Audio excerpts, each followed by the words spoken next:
What's good, YouTube? Today we're going to be revisiting one of my favorite decks of the format, which is, of course, Chaos Fairy. As you can see, the build on the screen here has a couple changes, little adjustments I've made from the original list that won Deck Devastators 3. So I'm fully off the Minecon Raikou Cyber Valley package. It just felt like a little bit too clunky to me. It was contributing to, like, brickiness, which is something we don't really need more of. So I took them out and just decided to max out on Warrior Lady. I think Warrior Lady is just a lot more generic, a lot more useful, a better normal summon in more situations.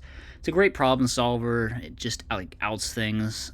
So I'm kind of committed to just full max out Warrior Lady, kind of like what the standard fairy build does there. Additionally, I added one Nova Summoner so I could have a fairy lineup of 16 fairies with 5 recruiters, because I think that's pretty much optimal from the testing I've been doing. I've been playing a good bit of different fairy builds lately, and I think 16 with 5 recruiters is the way to go. The last change, I cut one of the decrees to the side deck and put in main deck Call the Haunted. I think Call is just a little bit too good not to main deck with like 5 different floaters and then also Christia.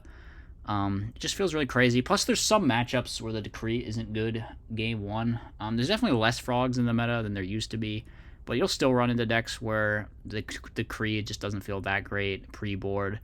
That being said, I think the Decree is a very strong card in here, and it's one of the main reasons I prefer this build over the more traditional fairy builds. My biggest gripe with the traditional fairy builds is they feel just like too tempo reliant, too much like they live and die by sticking their normal summon every turn, and if you just like get behind and your normal summons just start getting picked off by, you know, trap cards or Raikou Hamster or Caius's, then it can feel really hard to win from that situation. But with this build, it's more like, you know, you got the faders and you got the chaos monsters. You just have like more ways to stall and more drops that just special summon and stuff, and it's not much of an issue. I also really like the Caius's.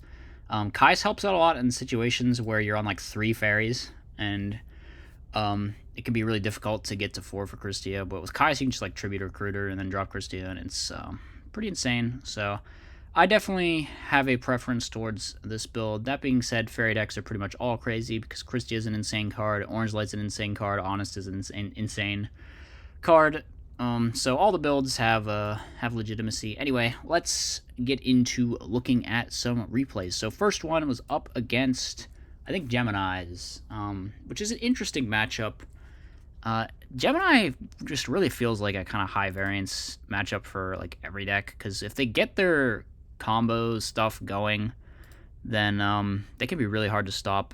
So I actually just pass, and then they hit into Gores, which is very fine for me here.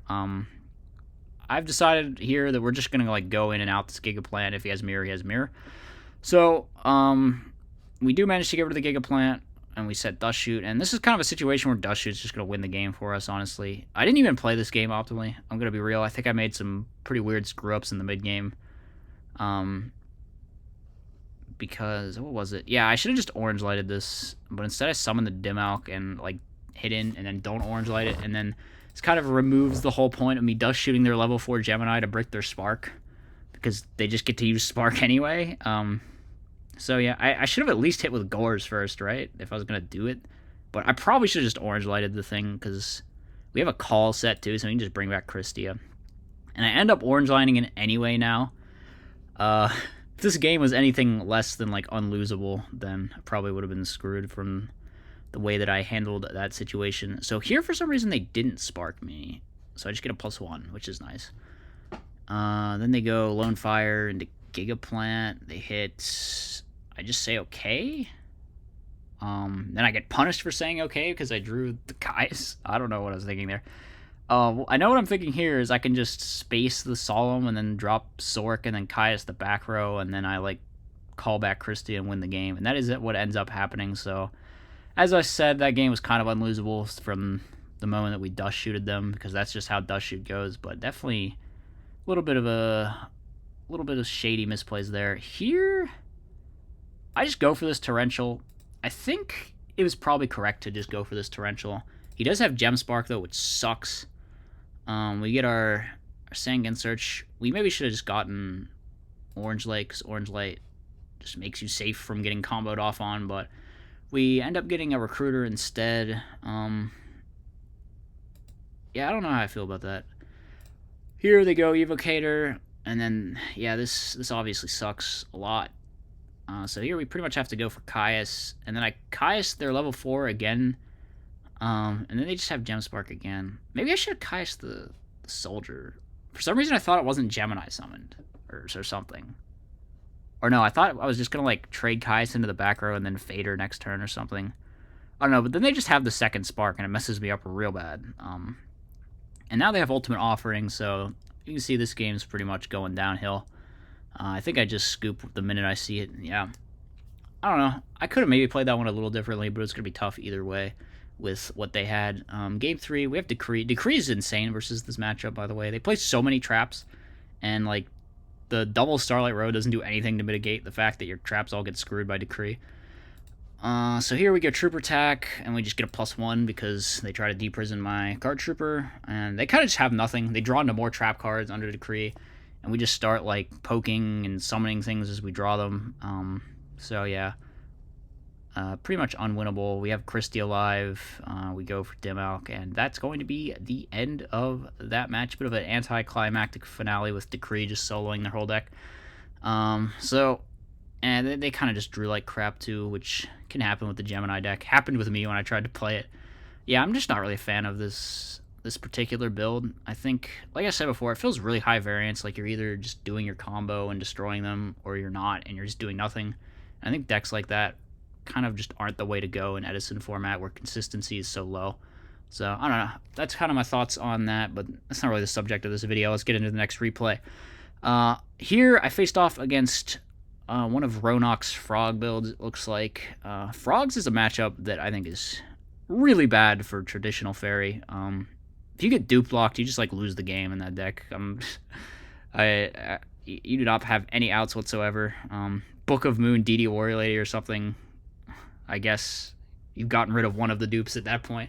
I considered orange lighting this, but I actually decided against Frogs, you pretty much just want to orange light, like, the actual high impact plays like the Caius and the Substitute. So I just decided to preserve it. Like, if I had Christie in hand, maybe I'd have just shotgunned it, but not the case. So here we're just going to hit over some tokens. We know there's no Heavy Storm, so maybe I should have just set this return. The Econ messes me up real bad, though. Maybe I shouldn't have even summoned the Warrior Lady, because, like, the chances of something like that happening are pretty high. We just drop Trag. Here, I think I do orange light this. I'm like, alright, yeah, that's what we were waiting for.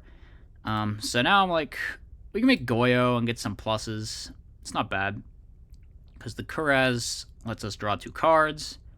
So, I mean, we basically just +2'd off that that Goyo, not gonna lie. Now we have Christia. We have Return set as well, so we can see, like, the stars aligning for our win con. Here, we draw second Christia, which isn't great, and we know that's Dark Dust Spirit, but we can't really do anything about it, so I decided to just hit it and proc my Sangan. What do we get? We get Orange Light, so now, if we get to Orange Light something, we have Christia alive, so we just Orange Light the first thing we see, and then we summon Christia, and then we summon Dimmalk, and this should pretty much be it. If they had a Monarch, they could have Soul X, but I guess they didn't draw one. Feels bad. Going on to game number 2. So they just swap, send Treeborn, and pass seems pretty standard. They have a Crow? Why on earth? I swear this has happened to me multiple times where people side, like, Crow in this match. Like, what is that for? Is it for, like, messing up the grave setup for Christia? That seems so bad. It's just like a straight neg. Okay, as you can see, they're going to substitute again. No, wait, I think they go for Vanity's Fiend. But I have the Honest, so it's just like, haha, get fucked. Honesting the Vanity's Fiend felt so good there. You cannot understand how good that felt. So we go for Lore. We banish the Fader, actually. I guess we figure we have Gores, and Caius isn't too bad. I think Caius is actually very solid against Frogs.